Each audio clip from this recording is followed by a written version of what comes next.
Hello বন্ধুরা, আজকে আমি একটা ফুলকপি দিয়ে নতুন রেসিপি নিয়ে আপনার সামনে হাজির হয়েছি। তাহলে ভিডিওটা দেখুন, আশা করি আপনাদের ভিডিওটা দেখে ভালোই লাগবে। দেখুন, তাহলে এখানে আমি ফুলকপি একটু বড় বড় করে কেটে গোল গোল করে কেটে রেখে দিয়েছি। এই কপিটাকে এবার আমি সেদ্ধ করব। তো একটা কড়াই বসিয়ে দিয়েছি, কড়াইয়ের মধ্যে জল দিয়ে দিয়েছি, জলটা একটু গরম হয়ে গেছে। জলটা আমি লঙ্কার গুঁড়ি প্রথমে দিয়েছি, তারপরে আমি হলুদ দিলাম, দিয়ে এবারে দিয়ে একটু ভালো করে একটু নাড়িয়ে চাড়িয়ে নিতে হবে জলটাকে ভালো করে।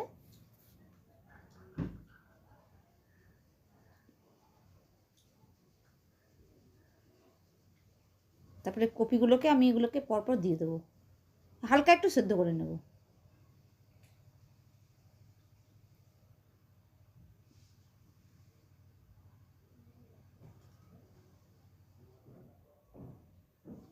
একটু নাড়িয়ে নিচ্ছি ভালো করে।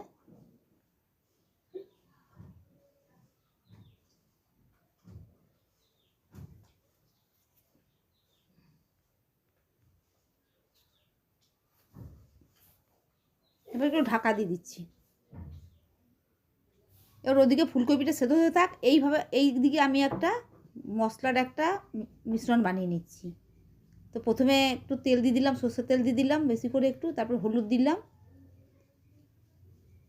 তারপর নুন দিয়ে দিলাম, বেশি করে একটু আন্দাজ মতো নুন দিয়ে দিলাম, লঙ্কার গুঁড়ি দিয়ে দিলাম।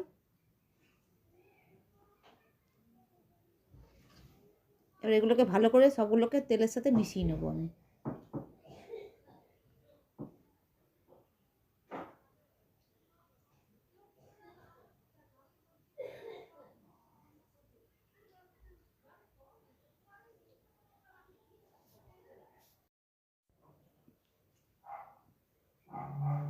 এবার আমি দেখছি কপিটা কীরকম সেদ্ধ হলো।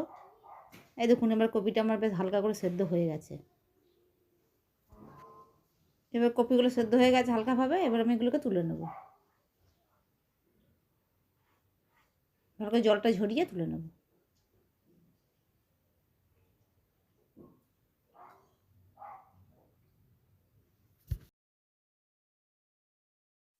কপিগুলো আমার সেদ্ধ হয়ে গেছে, আমি সব কপিগুলো কড়াই থেকে সব তুলে নিলাম। এবার যে মশলাটা ঢেকে রেখেছিলাম তৈরি করে, সেইটার মধ্যে আমি কপিগুলোকে দিয়ে দেবো। কপিগুলো দিয়ে আমি মশলার সাথে ভালো করে কপিগুলোকে মিশিয়ে নেব মশলার সাথে।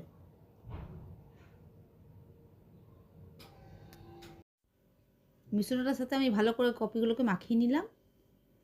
এবার ঢেকে রেখে দেবো এক সাইডে। এবার কড়াই বসিয়ে দিলাম, কড়াইয়ের মধ্যে আমি তেল দিচ্ছি, সরষের তেল। সরষের তেল দিয়ে দিলাম, এবার তেলটা একটু গরম হোক।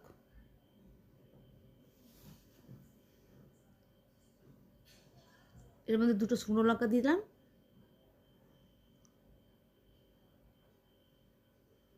একটু শুকনো লঙ্কা একটু ভাজা ভাজা হোক। এবার এক চামচ আমি জিরে দিলাম, গোটা জিরে।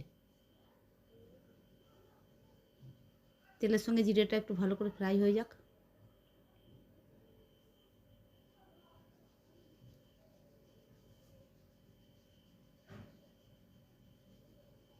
এরপর আমি এক চামচ আদা বাটা দিলাম, আর এক চামচ রসুন বাটা। আদা রসুনটাকে ভালো করে তেলের মধ্যে একটু ভেজে নিতে হবে, আদা রসুনের কাঁচা গন্ধটা যেন চলে যায়।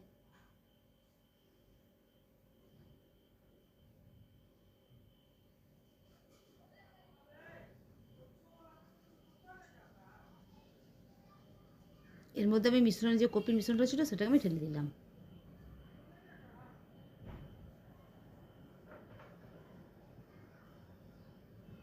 ভালো করে একটু কষাতে হবে।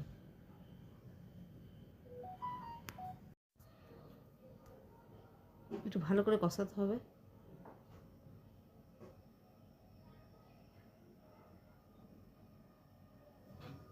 বাটি ধুয়ে যে মশলাটা লেগেছিলো সেই জলটা ধুয়ে একটু দিয়ে দিলাম।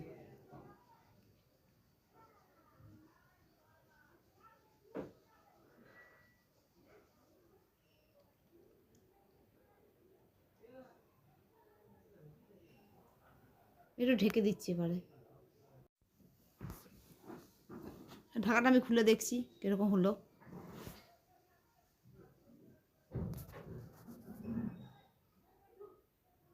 এখন জল রয়েছে।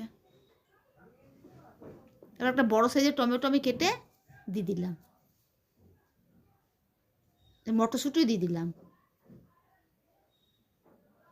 যেগুলোকে ভালো করে একটু কষাতে হবে, মটরশুঁটি আর টমেটোটা।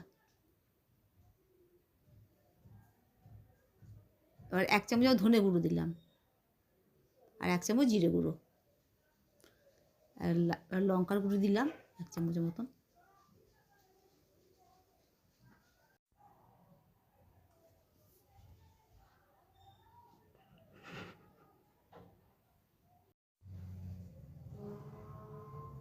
ভালো করে কষে নিতে হবে।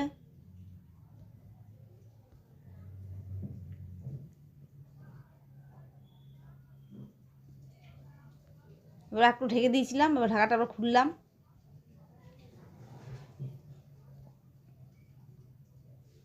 এবার নুন দিলাম, তখন তো নুনে মিশিয়েছিলাম, অল্প নুন হয়েছিল। নুন দিয়ে দিলাম, নুন দিয়ে এবার একটু ভালো করে কষিয়ে নিই, দিয়ে ঢেকে দেবো, কেন এটাতে বেশি জল লাগবে না। যেই জলটা ছিল ওই জলেই হালকা জল দিয়েছিলাম, ওই জলেই এটা সেদ্ধ হয়ে যাবে, এক্সট্রা জল লাগবে না। একটু ঢেকে দিচ্ছি, ঢাকাটা আমি খুলছি। এবারে দিয়ে ওপর দিয়ে আমি কাস্তুরি মেথি ছড়িয়ে দিলাম,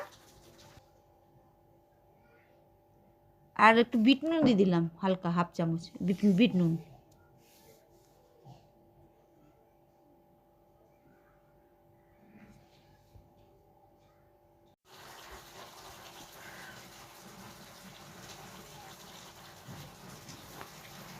যে একটু আমি ঢেকে দিলাম, ঢাকাটা খুলে দিলাম।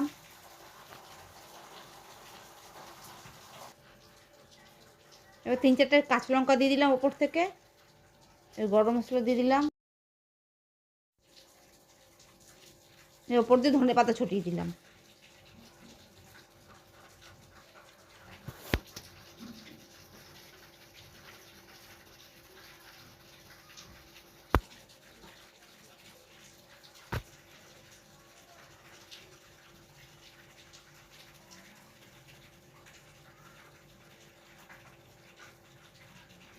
কপিগুলো আমার সেদ্ধ হয়ে গেছে একদম ভালোভাবে, কপিও ভাঙেনি অথচ সেদ্ধ হয়ে গেছে।